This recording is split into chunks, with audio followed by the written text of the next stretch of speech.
Poonam Sharma and welcome to सद्भावना news. Congress नेता राहुल गांधी की वीडियो सीरीज का एक और क्लिप रिलीज हुआ है। इसमें राहुल गांधी ने अपने विचार शेयर किए हैं। ये वीडियो राहुल गांधी ने अपने ट्विटर हैंडल पर शेयर किया है। उन्होंने चीन को काबू में न कर पाने के लिए केंद्र सरकार और प्रधानमंत्री मोदी पर निशाना साधा है। साथ ही उन्होंने सरकार की विदेश नीति यानी गवर्नमेंट फॉरेन पॉलिसी पर भी सवाल उठाया है। साथ ही बोला है, पीएम मोदी पर दबाव बनाने के लिए सुनियोजित सीमा विवाद है। चीन का पीएम मोदी के 56 इंच वाले आइडिया पर अटैक है। मोदी मुकाबला करेंगे या हथियार डाल देंगे। इस ट्वीट पर कांग्रेस नेता राजा पटेल और बीजेपी नेता पंकज फतेहचंदानी क्या कहते हैं, सुनिए। राहुल गांधी ने कहा, ये साधारण सीमा विवाद नहीं है। चीनी आज हमारे इलाके में बैठे हैं। चीनी बगैर रणनीतिक सोच के कोई कदम नहीं उठाते। उन्होंने दिमाग में संसार का नक्शा खींचा हुआ है, जिसे वो अपने हिसाब से आकार देने की कोशिश कर रहे हैं। उसी के तहत ग्वादर है, उसी में बेल्ट एवं रोड आता है। ये दरअसल इस धरती की पुनर्रचना करने का प्रयास है। इसलिए जब आप चीनियों के बारे में सोचें, आपको ये समझना होगा कि वो किस स्तर पर सोच रहे हैं। चाहे ये गलवान हो, डैम चौक हो या फिर पेंगोंग झील, उनका इरादा अपनी स्थिति को मजबूत करना है। वो पाकिस्तान के साथ मिलकर कश्मीर में कुछ करने की सोच रहे हैं। नरेंद्र मोदी को प्रभावी राजनीतिज्ञ के रूप में बने रहने के लिए अपनी 56 इंच वाली छवि की रक्षा करना जरूरी होगा, और यही वो असली जगह है जहां चीन वार कर रहा है। अब प्रश्न उठता है, नरेंद्र मोदी क्या प्रतिक्रिया देंगे? क्या वो उनका सामना करेंगे? क्या वो चुनौती स्वीकार करेंगे और कहेंगे बिल्कुल नहीं? आज चीनी हमारे इलाके में बैठे हैं और प्रधानमंत्री खुलेआम कह रहे हैं कि वो नहीं बैठे। Not simply a border issue. The worry I have is that Chinese are sitting in our territory today.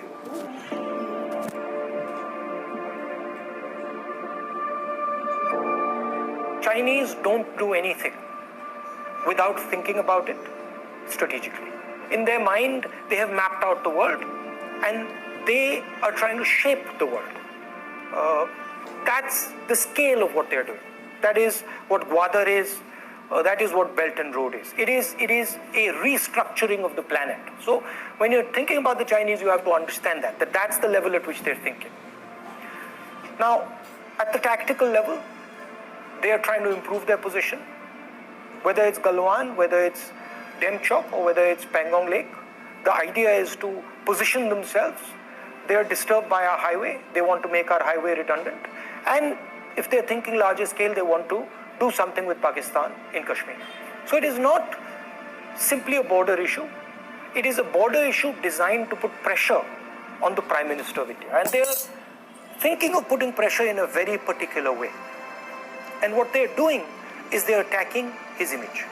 They understand that in order for Mr. Narendra Modi to be an effective politician, in order for Mr. Narendra Modi to survive as a politician, he has to protect the idea of 56 inch. And this is the real idea the Chinese are attacking. They're basically telling Mr. Narendra Modi that if you do not do what we say, we will destroy the idea of Mr. Narendra Modi as a strong leader. Now the question is, how will Mr. Narendra Modi react?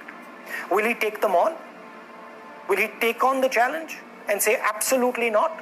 I'm the Prime Minister of India. I do not care about my image. I'm going to take you on. Or will he succumb to them? The worry I have so far is that the Prime Minister has succumbed. The worry I have is that Chinese are sitting in our territory today. And the Prime Minister has said publicly that they're not. Which to me tells me that he's worried about his image and he's defending his image. And if he allows the Chinese to understand that they can manipulate him because of his image, the Indian Prime Minister will no longer be worth anything for India. नमस्कार। चीन के आक्रामक तेवर आज पूरे विश्व के लिए चिंता है और पूरा विश्व चीन के आक्रामक को रोकने के लिए भारत की ओर देख रहा है। यही कारण है कि न केवल अमेरिका बल्कि जापान, ऑस्ट्रेलिया और इंग्लैंड भी खुले रूप से भारत के साथ होने की घोषणा कर रहे हैं। हालांकि भारत और विश्व की मीडिया से भी बोल रही है कि सेना और हथियारों के में भारत चीन से पीछे है, परंतु यह माननीय नरेंद्र मोदी जी का नेतृत्व है जिसके कारण आज पूरा संसार भारत की ओर देख रहा है।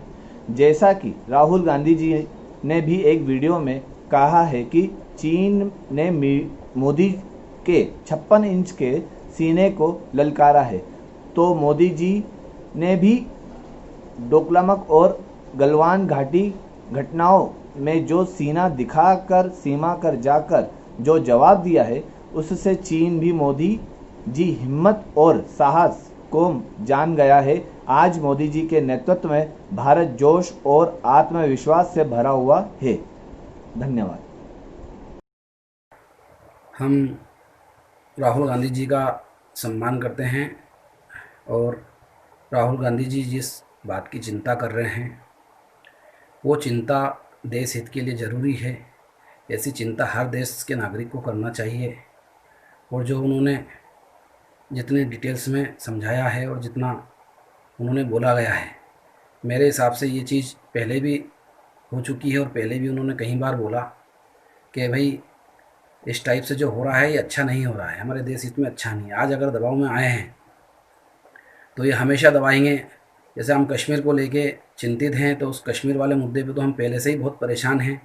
तो मैं चाहता हूँ कि इस मुद्दे पे पूरे देश को एकजुट होना चाहिए और राहुल गांधी जी के समर्थन में और नरेंद्र मोदी जी के समर्थन में आके अपनी बात रखना चाहिए और चीन को मुंह तोड़ जवाब देना चाहिए। मैं इंदौर शहर कांग्रेस ब्लॉक अध्यक्ष राजा पटेल, ब्लॉक क्रमांक 4। जय हिंद, जय भारत।